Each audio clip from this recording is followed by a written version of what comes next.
Hey guys, how's it going? You are watching a quick film study of Vasyl Lomachenko versus Gamaliel Rodriguez, which of course took place on the undercard of Mayweather versus Manny Pacquiao on May 2nd. So I do hope you enjoyed the video. The first thing we're going to talk about is the lead foot position or lead foot dominance. Now, we're just basically going to be looking at an overview of how good of an understanding Lomachenko has on lead foot dominance, which of course is stepping that lead foot to the outside of an opposite-handed opponent. So as you can see here, he shows his lead hand, he steps his lead foot to the outside, and then there's just a barrage of punches. But we're going to go deeper and break this down a little bit. So you see him show the lead hand, probing with the left hand, but notice how he establishes lead foot dominance at the same time as he probes with this straight left hand. Take note of his head position as well, or his head slot position. Now notice how Gamaliel Rodriguez shoots the jab to where he thinks Lomachenko's head actually would be, but Lomachenko has actually slipped to the inside and countered. And then there's just a barrage of punches. Here we see Lomachenko establish lead foot dominance and attempt the straight left hand, which Rodriguez does well to fade away from. Now watch again how he's going to check the lead hand of Rodriguez as he establishes lead foot dominance at the same time and attempt the straight left hand. In this instance, you see him step his lead foot to the inside with the jab, very common technique, comes over with the hook and then establishes lead foot dominance again. So you're seeing Lomachenko utilizing lead foot dominance in two different ways. Here you're seeing him step that lead foot to the inside and use the jab. This is effective against an opposite-handed opponent.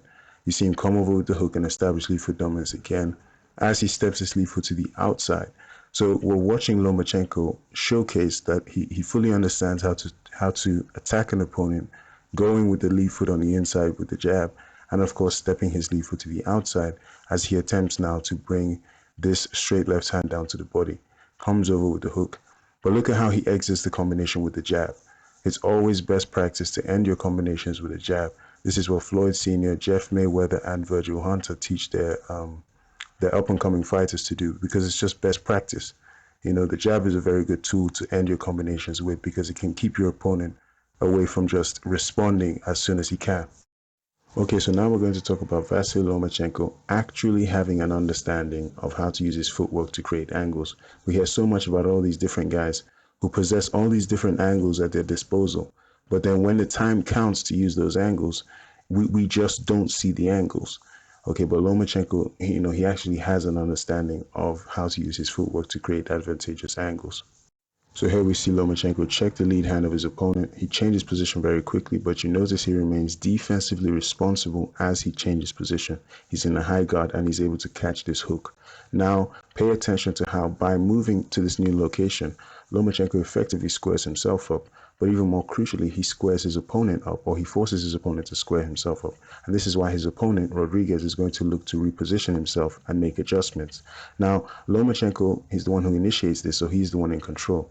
As he tries to adjust his foot positioning, he gets caught with the hook and Lomachenko spins outside his lead foot.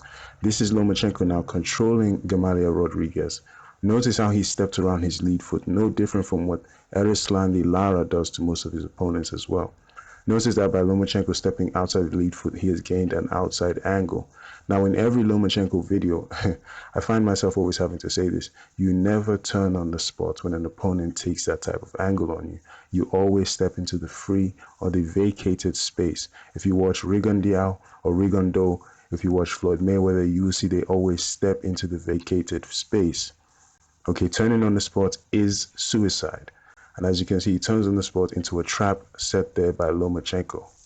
Now let's watch this whole thing again. He checks the lead hand, changes positioning, defensively responsible, catches him with the hook, steps around the lead foot. The guy turns on the spot, which is a cardinal sin, and he takes the right hand as payment for such. All right, so now we're going to be dealing with the T-line. The T-line is basically lead foot dominance taken to an extreme level. This is where one boxer is completely on the outside of the lead shoulder of his opposite-handed opponent. So you find yourself on the outside. The number of times this happens in this fight is just truly ridiculous. And what you notice is Rodriguez, both his feet, as you notice there, are in between the feet of Lomachenko. Bad position. Watch now as Lomachenko establishes the first T-line. Okay, you see him step around the outside. Notice how Rodriguez, both his feet are in between Lomachenko's feet as Lomachenko is completely outside his lead shoulder. Left hand to the body. This is not a place you want to find yourself in. It's a horrendous position for Rodriguez. You are a punching bag in that type of position. Lomachenko again, absolutely quick foot speed. Watch how he establishes the second one. Now this is basically why the T-line is so bad for you to find yourself on the tail end of this, because Rodriguez can't throw any punches. Lomachenko being outside his lead shoulder means that Rodriguez can't use his jab effectively. Rodriguez's right hand has to go across his body, so that's been taken away, but Lomachenko can use both hands. This is why it's so effective. Now I say to everybody who's listening to the sound of my voice, this becomes Twilight Zone at this point. Truly absurd, because Lomachenko will establish yet another T-line on this individual. And, once a guy is able to do this at will, you have no chance winning this fight. It's just impossible. You cannot have a guy establish this on you over and over again and even hope to win this. You need foot speed. See, with Lomachenko, if you don't have the foot speed to adjust your positioning when this guy is moving, you have no chance of winning the fight. It's just not possible. This is the reason why you need foot speed to contend with Lomachenko. He forces you to adjust your position so many times that if you don't have the understanding and you don't have the foot speed to deal with this guy, you will have no chance in the ring with this. With Vasily Lomachenko, it's just not possible. See how he steps to the outside, steps back to the inside. He's moving continuously and forcing angles on you and forcing you to change your position at all times. But he also remembers he's not even paralyzed, so he can just step back away from your punches and he can counter just as you see there. Okay, he knows he can move the muscles in his legs to move away from a punch. Biological androids don't know this.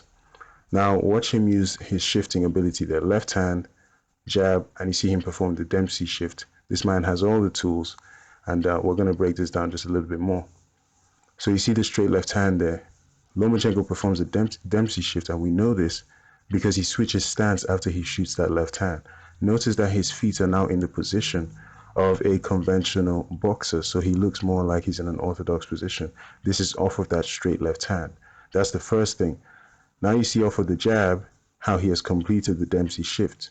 You notice that as he uses his jab, he restores his lead foot, which is his right foot now, into the position that you will more likely see from that of a southpaw. So that's how you see he performed the Dempsey shift over there. And it's the Dempsey shift, or shifting in general, is very effective if you want to conserve your forward momentum. I'm going crazy. Tell me what the fuck am I supposed to do?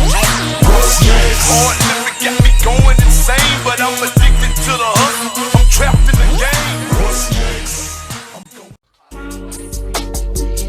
Without any sun, lotus blossom don't cry. Without any sun, lotus blossom don't cry.